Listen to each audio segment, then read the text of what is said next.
So আমি আমার SI ফর্মটা আনতে গেছিলাম আমার বিএলওর কাছে। আমি বাংলাদেশি, আমি বাংলাদেশ থেকে এসেছি। বেশি পাকামো মেরে নিজে ভোটার কার্ড তৈরি করতে গেলে এই হয়। সামনে মামাদের বাড়ি। এখন কি করবো বুঝতে পারছি না, আমাকে মনে হয় আরো 2 দিন থাকতে হবে। Hey guys, good morning, welcome back to my new blog. So আমি কাজ থেকে চলে এসেছি, এখন বাড়িতে এসে রেডি হয়েছি, এখন খাবো, তারপর গ্রামে যেতে হবে। গ্রামে আমি যেতাম না, বাধ্যগত যেতে হচ্ছে, কারণ হচ্ছে ইলেকশন কমিশন থেকে এসআই এর হচ্ছে ফর্ম ফিল আপ করতে হবে। তো বাড়িতে কেউ যাচ্ছে না, আমাকেই যেতে হয় বাধ্যগত। চলো যাওয়া যাক। তো রেডি হয়ে বেরিয়ে পড়েছি, এখন যেতে হবে অটো স্ট্যান্ডে। বিধাননগরে এসে অনেকক্ষণ ভাবার পর শিয়ালদা টিকিট কেটেছি। ভাবলাম ধর্মতলা থেকেই বাস দিয়ে চলে যাবো, কারণ লক্ষ্মীকান্তপুর থেকে বাস পাওয়া যায় না। তাই জন্য বিধাননগর থেকে টিকিট কেটে নিলাম শিয়ালদা। শিয়ালদা থেকে মেট্রো করে ধর্মতলা চলে যাবো, ধর্মতলা থেকে ডাইরেক্ট রামমঙ্গলা চলে যাবো।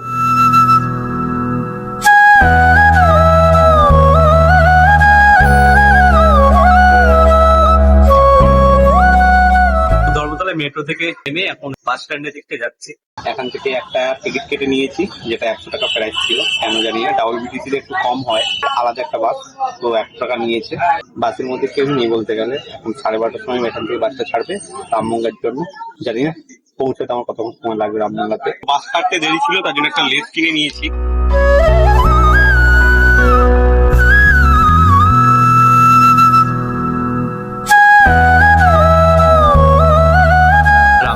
বাস থেকে নামলাম একটু আগে।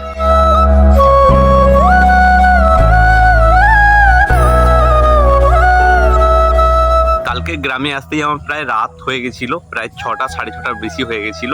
এখন সকালবেলা ঘুম থেকে উঠে ব্রাশ ট্রাশ করে এখন যাচ্ছি মানে আমাদের এখানকার বিএলওর কাছে, কারণ আমাদের বাড়িতে কেউ থাকে না তেমন কেউ। ফর্মটা ওখানে দিয়ে যায়নি, তাই আমাকেই যেতে হচ্ছে ফর্মটা আনার জন্য।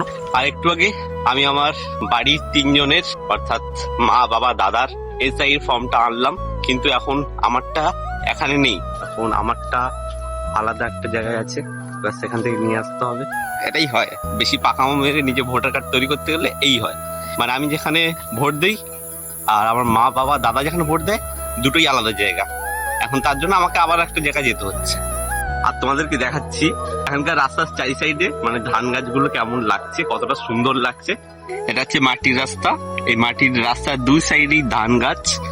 আর এখন ধান হয়ে গেছে, এদিকটাও ধান গাছ। ধান পেকে গেলে ধান কাটা স্টার্ট হয়ে যাবে, পুরো মাঠটা তখন ফাঁকা হয়ে যাবে। সো আমি আমার এসআই ফর্মটা আনতে গেছিলাম আমার বিএলওর কাছে। এবার ফর্মটা তো নিয়ে এসেছি, এখন কি করবো বুঝতে পারছি না, আমাকে মনে হয় আরো 2 দিন থাকতে হবে। এখন সমস্যাটা হচ্ছে আমি জমা দিয়ে আজকে যেতে চাইছিলাম বিকেল বেলা কলকাতাতে, কিন্তু আজকে যেতে পারবো না। কারণটা কি হচ্ছে, বলছে আমি আজকে ফর্মটা নিতে পারবো না, তো আপনাকে কালকে দিতে হবে। আমি বললাম তাহলে ঠিক আছে, আমি তাহলে থেকে যাচ্ছি আজকে, আমি কালকে সকালে দেবো। সকালে দিতে হবে না, আপনি কালকে রাতে দেবেন। মানে আমাকে এখানে আরেকদিন থাকতে হবে। আর এখন বাবার উপর রাগ করছে, কেন বলো তো? বাবা বলে তাড়াতাড়ি যা, মা বলে তাড়াতাড়ি যা, যেন আমি বাংলাদেশি। আমি বাংলাদেশ থেকে এসেছি। আমার জন্ম হচ্ছে এখানে হয়নি, আমার জন্ম বাংলাদেশে হয়েছে, আমি এখানে আছি। আমি এখন এসআই ফর্ম নিয়ে যাচ্ছি বাড়ি। এখন সকাল দিয়ে আমি একবারই খেয়েছিলাম, মানে একটুখানি রুটি খেয়েছিলাম, এখনো খাওয়া হয়নি। এখন বাড়ির দিকে যাচ্ছি।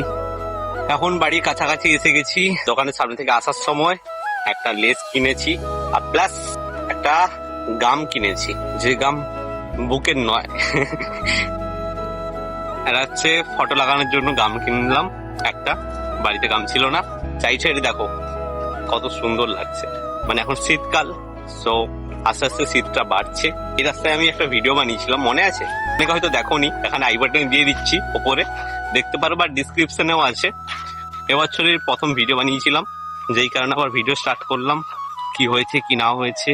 সো এখন বাড়ি থেকে রেডি হয়ে বেরিয়েছি, স্নান টান করে এখন যাচ্ছি দিদাদের বাড়িতে। বাড়িতে রান্না টান্না করেছি, বাড়িতেই আছে, খাইনি এখনো। দিদা ফোন করে বারবার ডাকছিল যে আমাদের বাড়িতে আয়, আমাদের বাড়িতে খাবি। তার জন্য এখন যাচ্ছি। আমি 2-3 বার নাও বলেছি, শোনেনি, বাধ্যগত যেতে হচ্ছে। আর হাতে চার্জার আছে, মোবাইলের চার্জে নেই বেশি, আর আমাদের এখানে কারেন্টটাও নেই। দেখি দিদাদের বাড়িতে কারেন্ট আছে নাকি, ওখানে গিয়ে মোবাইলটা চার্জ দেবো। এটা হচ্ছে আমাদের বাড়ির সামনে রাস্তাটা। এই রাস্তাটা একটা টাইমে খুবই সুন্দর ছিল, 2 সাইডে পুরো ভর্তি গাছ ছিল। রাস্তাটা একটু সরু টাইপের ছিল, এখন চাওড়া হয়েছে বলে গাছগুলো কেটে দিয়েছে। সামনে মামাদের বাড়ি। এই যে একটা নারকেল পারলাম, আর এই যে একটা। তো এখন বেরিয়ে গেছি আমাদের বাড়ি থেকে, এখন বাড়ি যাবো। তো এখন আমি মায়ের বাবার আর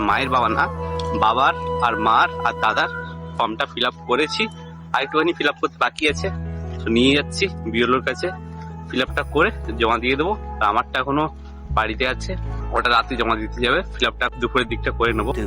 কলকাতা থেকে গ্রামের বাড়িতে এসেছিলাম যেই কারণে, এসআইয়ের ফর্মগুলো ফিল আপ করে আমার জমা দেওয়া হয়ে গেছে, প্লাস রেশন দিচ্ছিল, রেশনটা ধরে চালটা বাড়িতে নিয়ে চলে গেছি। এখন আমি একটু রাস্তার দিকে গেছিলাম, রাস্তা থেকে এখন বাড়ির দিকে যাচ্ছি। এখন বাড়িতে গিয়ে স্নান টান করে রেডি হয়ে কলকাতার জন্য বেরিয়ে যাব। আর তোমাদের যদি এই ভিডিওটা ভালো লেগে থাকে একটা লাইক করে দিও, একটা কমেন্ট, একটা শেয়ার। আর তুমি যদি এই চ্যানেলে নতুন হয়ে থাকো অবশ্যই চ্যানেলকে সাবস্ক্রাইব করে পাশে থাকা বেল আইকনে ক্লিক করে অল সেট করে দিও। তো দেখা হচ্ছে একটা নতুন একটা ভিডিওতে, ততক্ষণের জন্য tata, love you, take care, bye. এই যে চালটা ঘরের বেলকনির মধ্যে রাখা ছিল, চালের মধ্যে দেখা যাচ্ছে পোকা ছোট ছোট।